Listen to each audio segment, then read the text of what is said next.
Bonjour à tous et bienvenue dans cette petite vidéo pour vous montrer mon petit système de lampe à LED avec résistance. Donc alors je vous montre le petit schéma numérique. Donc là on a une ampoule, si j'enclenche l'interrupteur ça allume l'ampoule, si je déclenche l'interrupteur ça l'éteint. Pareil pour le va-et-vient, voilà. Maintenant si j'allume l'ampoule et que je change la puissance, ça bascule en fait sur, alors là j'étais obligé de mettre deux interrupteurs, mais ça bascule en fait sur une des valeurs de la résistance. Bon bref, tout ça pour vous montrer mon système qui est en place. Donc j'ai juste rajouté une rampe, avant j'en avais 4. Et donc je peux ici éteindre ou allumer les rampes, donc voici le fonctionnement. Je peux aussi, donc les fameux deux interrupteurs sont ici, pour la puissance d'éclairage. Et quand j'arrive à ma cuisine, oui c'est ma cuisine, c'est immonde mais c'est ma cuisine, je peux éteindre, on voit plus rien, je peux éteindre les lampes et aussi gérer l'intensité grâce aux petits interrupteurs. Donc du coup bah, je me balade chez moi tranquillement, voilà, je peux éteindre avec mon petit va-et-vient et le réglage de puissance, et comme ça en fait ça me permet, grâce à cette petite batterie, alors je vais éclairer un peu plus, cette petite batterie là, je peux, donc là ça fait à peu près 2 mois que le système est en place à une puissance intermédiaire, hein, qui n'est pas aussi forte que ça ni aussi faible que ça, mais c'est une puissance intermédiaire. Bah, la batterie tient toujours, donc du coup une batterie ça peut tenir je pense 1 mois avec ce petit système, et puis j'ai plein de chargeurs là-bas, donc du coup c'est cool. Donc tout ça pour dire que à pleine puissance je vais voir qu'est-ce que ça donne, mais en tout cas en veilleuse je peux le laisser je pense 1 semaine en veille, la batterie tient toujours quoi. Donc du coup ben là j'ai mon couloir qui est éclairé, pas trop, puisque si j'éteins carrément, ah oui ça c'est mon autre système aussi, c'est voilà, c'est la fainéantise ultime qui va vers l'interrupteur là-bas, mais comme j'ai mes étagères bah du coup c'est un peu loin, et donc du coup bah, j'ai mon petit système ici qui me permet en fait de pousser les bâtons, touc, et d'éteindre la lumière d'en haut. Et du coup voilà, j'ai mon couloir donc avec 4 petites rampes sympathiques que je peux donc voilà, allumer et éteindre, ou allumer fortement pour vous montrer ma magnifique collection de consoles en bordel, pas encore totalement rangée, mais bon voilà, c'est plutôt cool. Donc voilà, en espérant que ce petit montage vous aura plu. Alors il y a des câbles de partout, c'est-à-dire que ça part de la batterie. Alors bien sûr on voit pas grand chose, hein, parce que c'est de la petite LED vraiment gentille. Du coup je vais mettre une lampe un peu plus forte, mais on part de ce fil là, on arrive dans ce bordel là, hein. En fait ça rentre dans l'interrupteur du bout, ça ressort soit en haut soit en bas, qui passe dans la gaine. Ici, de l'autre côté de la gaine, ça ressort de toute façon par les 2 fils, qui va dans le fil principal. Voilà, ça c'est le fil qu'on peut voir, ici. C'est le fil principal, c'est-à-dire que si je coupe ce fil-là, plus rien ne fonctionne, quoi. Bon. Du coup, que je mette mon interrupteur en haut ou en bas, c'est un des 2 fils qui va être chopé. Du coup, si j'éteins, enfin si c'est le va-et-vient, quoi, bref, hein, c'est-à-dire que là-bas, je l'allume, waouh, et là je peux l'éteindre, voilà, c'est fantastique. Du coup ça va vers mon fil de va-et-vient, et ici je choisis en fait la puissance de sortie, donc soit c'est une puissance on va dire vert jaune interne, puisqu'il y a aussi une vert jaune ici externe. Donc c'est soit l'un soit l'autre. La vert jaune interne elle arrive ici dans l'entrée de cet interrupteur là, et la vert jaune externe, donc ce que j'appelle externe c'est hors de la gaine, hein. Ah oui d'ailleurs j'ai mis du scotch et tout, enfin c'est le bordel, bon bref. Du coup la vert jaune externe elle arrive dans l'entrée de cet interrupteur là, donc du coup ces 2 interrupteurs là c'est bien ceux-là, et donc là on a le choix entre le fil du haut ou le fil du bas tout simplement. Si j'entre dans le fil du haut, je vais essayer de jouer avec le premier interrupteur, ça ne change rien, donc c'est le deuxième, voilà, ça change d'intensité. Par contre, si je switch ici, là c'est pas du tout le deuxième qui va changer, c'est le premier, enfin celui du milieu, qui va changer d'intensité. Donc c'est à dire que mon interrupteur, lorsque je le change ici, ça bascule d'un interrupteur à un autre, et après ici, on voit que la sortie, je vais essayer de mettre un peu plus de lumière, la sortie, alors c'est ponté, c'est le bordel, en gros il y a, par exemple, si on sort d'en bas, dans l'interrupteur du milieu, on passe par le haut de l'interrupteur de droite, Et on sort dans les résistances faibles, puisque les 3 résistances de 100 ohms, pardon c'est comme ça, 100 ohms 20 watts sont en dérivation, donc c'est une résistance d'à peu près 30 ohms, ce qui est correct pour du 14 volts, parce que les LED sont en 12 volts. Et si jamais on bascule vers le haut, ça va directement dans la résistance et on voit qu'il y a un autre fil qui part de là et qui part en fait de ce premier interrupteur là. Donc du coup c'est inversé. Voilà, plus simplement c'est tout bêtement ça, c'est-à-dire que si ça passe par celui du haut, ça va dans la résistance et ça passe par l'ampoule, hein, c'est la diode, bon bref. Et si jamais on est par l'interrupteur du bas, il suffira d'inverser celui-ci et ces deux-là pour avoir le même état. Ce qui est le principe de base du va-et-vient. Si je descends celui-là, ça va éteindre la ligne, il faudra que je descende aussi celui-là pour que ça l'allume. Par contre, si je le descends, ça éteint, et que je remonte, bah, ça allume, bah, c'est le but du va-et-vient. Bon, bref. Du coup ben, c'est le bordel. Ici, j'ai 3 résistances en série que j'ai soudées, mais comme un porc, enfin, c'est juste immonde. Alors, ça fonctionne, hein, ça c'est...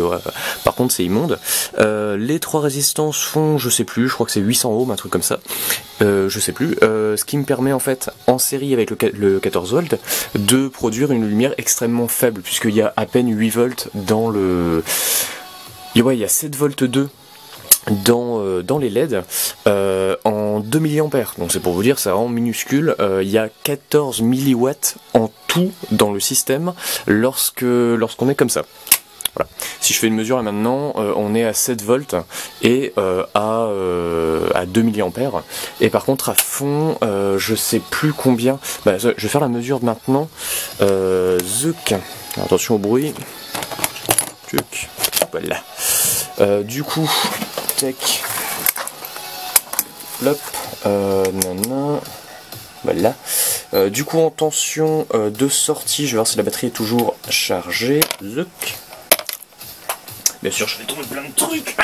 Donc du coup, la batterie actuellement délivre, dans le plus il est comme ça, délivre actuellement une tension de 13 volts 8, donc ça va, on est encore à peu près correct pour du 14.4, c'est 13 volts 8, ça peut aller, je vais la recharger peut-être un petit peu. Je sais pas si la deuxième batterie est mieux. 10 volts, ah oui, celle-ci elle est complètement déchargée. Du coup, dans le système actuellement, entre ce point-là qui est la sortie des résistances et la masse, j'ai 9 volts 6, bah c'est quand même vachement faible en fait.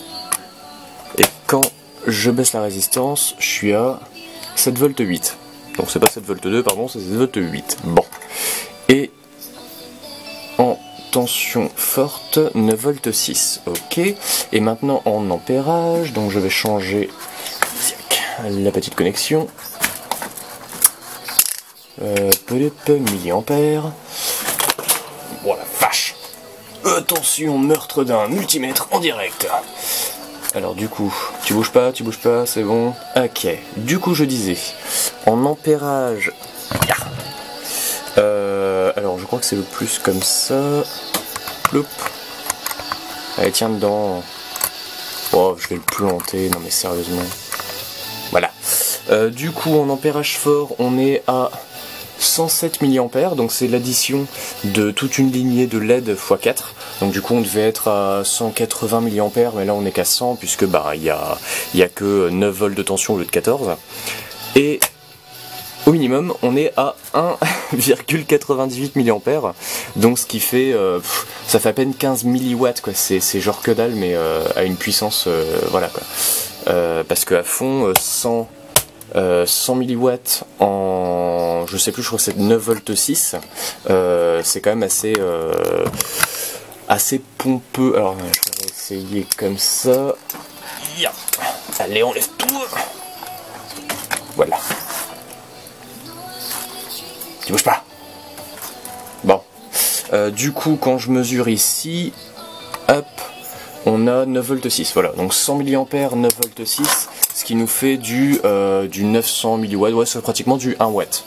1 watt à pleine balle et 15 milliwatts, donc c'est-à-dire 1/60 d'un watt au minimum. Donc du coup, comme ça, je peux tenir 60 fois plus longtemps que comme ça. Voilà, c'est magnifique.